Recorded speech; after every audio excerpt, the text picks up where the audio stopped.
Depois de 25 anos de luta por moradia, famílias conseguiram a garantia de que terão, enfim, a casa própria.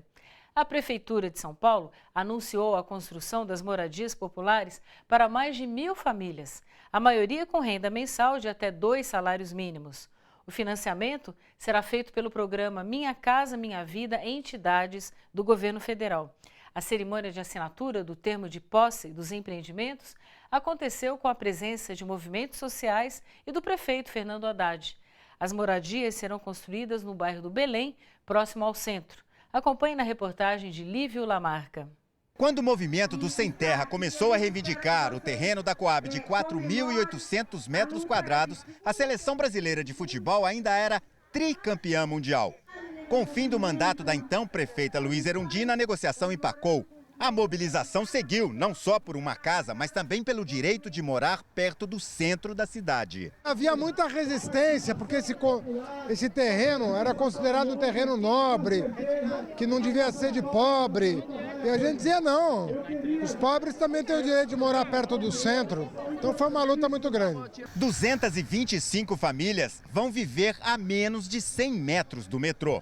Olha a cara de satisfação do Everaldo. Hoje é uma realização de um sonho. Hoje eu moro de favor, moro com a minha sogra, com a minha esposa, meus 2 filhos, tenho mais 2 do primeiro casamento. A fase da minha moradia é a fase de estar na minha nova etapa de vida, na minha casa, com a minha esposa e com os meus filhos. A obra financiada pelo projeto Minha Casa Minha Vida será em regime de mutirão.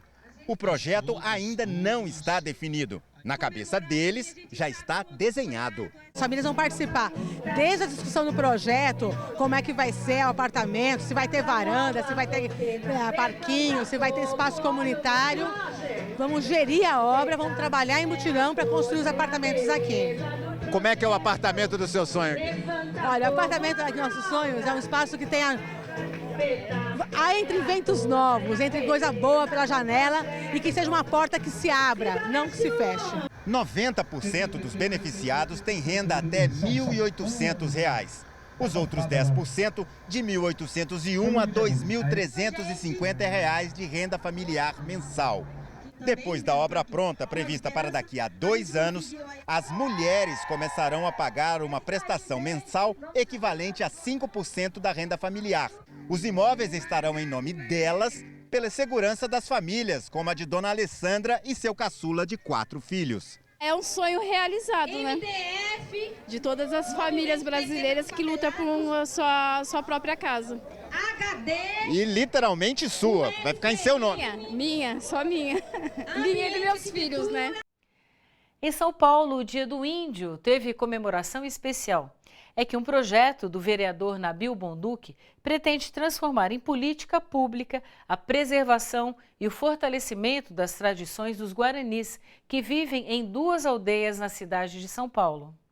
Os índios que vivem na terra indígena Jaraguá, na zona norte de São Paulo, contam entusiasmados que a vida deles mudou depois que o programa Aldeias, da Prefeitura, chegou lá. A proposta do programa Aldeias é um programa dentro das aldeias de fortalecimento cultural, fortalecimento do plantio tradicional, das sementes tradicionais, de toda a nossa cultura, a nossa espiritualidade. De resgate ao plantio, aos costumes antigos, à valorização dos mais velhos, né? O programa Aldeias foi implantado em 2014 pelo prefeito Fernando Haddad para fortalecer e preservar as tradições culturais e religiosas dos índios guaranis, que moram em 2 aldeias em São Paulo.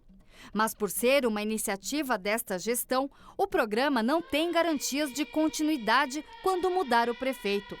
Por isso, o vereador Nabil Bonduque lançou na Câmara Municipal de São Paulo o projeto de lei Tecoporã para aprimorar, ampliar e consolidar o programa Aldeias. Esse projeto de lei cria uma política de fortalecimento cultural, ambiental, humano dos povos que habitam as terras indígenas em São Paulo. São Paulo, pouca gente sabe, mas tem algumas aldeias indígenas e elas requerem uma ação do poder público, uma ação integrada. Dia 19 de abril é um dia que Juruá, no seu contexto, principalmente escolar, lembra que existe índio. Mas ainda assim, índio lá no Xingu, talvez, lá na Amazônia, talvez com uma pinturinha no rosto, um cocar na cabeça, com uma pena só e gritando, E aí pronto, vamos sair na rua, fazer as criancinhas dançar e pronto. Para estes guaranis de São Paulo, o 19 de abril, Dia do Índio, acabou em festa.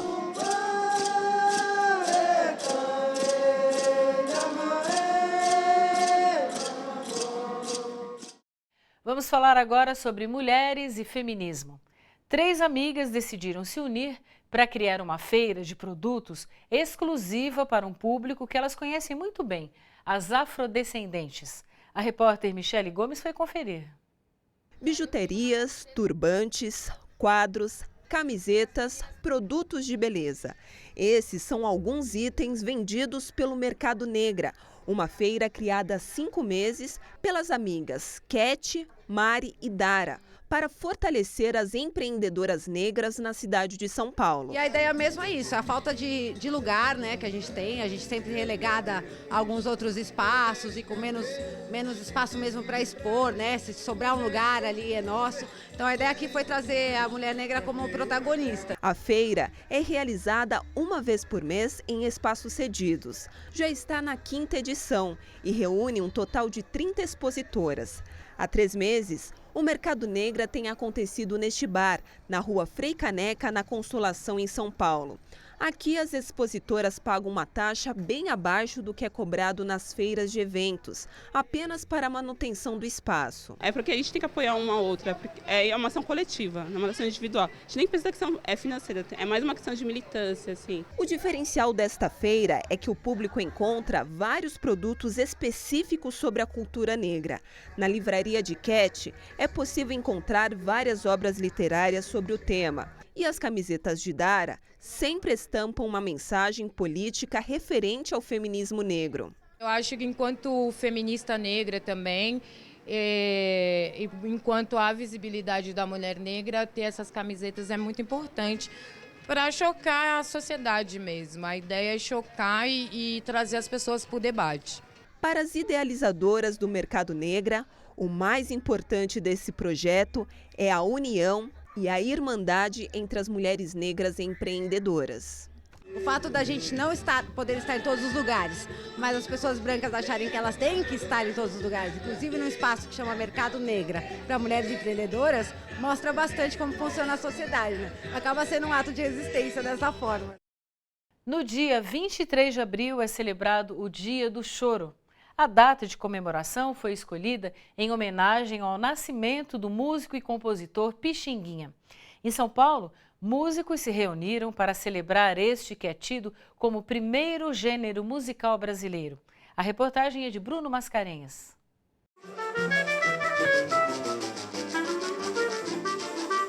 Há 119 anos, nascia no Rio de Janeiro Alfredo da Rocha Viana Filho, o Pixinguinha, um dos maiores músicos brasileiros. Para mim, é um dos maiores compositores do choro e toca no mundo todo.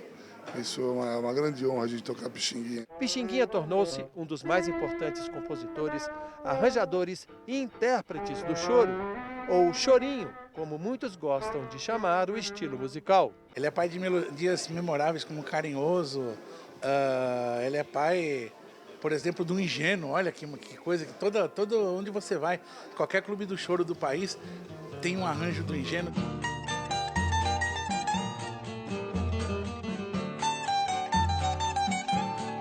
O primeiro estilo musical brasileiro, o choro, surgiu no século XIX, numa mistura entre estilos africanos e europeus. Eles aproveitavam aquele ritmo cholo, que cholo era um baile que tinha antigamente, no tempo das colônias, era um baile entre os escravos negros e tinha um ritmo. Então eles aproveitaram esse ritmo para encaixar no meio, né? Esse é um dos motivos. Na época, intitularam o choro, o pessoal que toca choro, toca de forma assim, mais chorosa, mais melancólica e tal, e passou a ser chamado de choro. Na loja de instrumentos musicais contemporânea, no centro de São Paulo, músicos de todas as idades interpretam com primor obras do mestre. O choro sobrevive pela qualidade e por ser o início mesmo da nossa música. É a primeira manifestação genuinamente brasileira. E daí partiu o samba, todos foram mamar lá na ponte, lá no choro, os músicos de samba, todos acabaram, né, se reportando ao choro.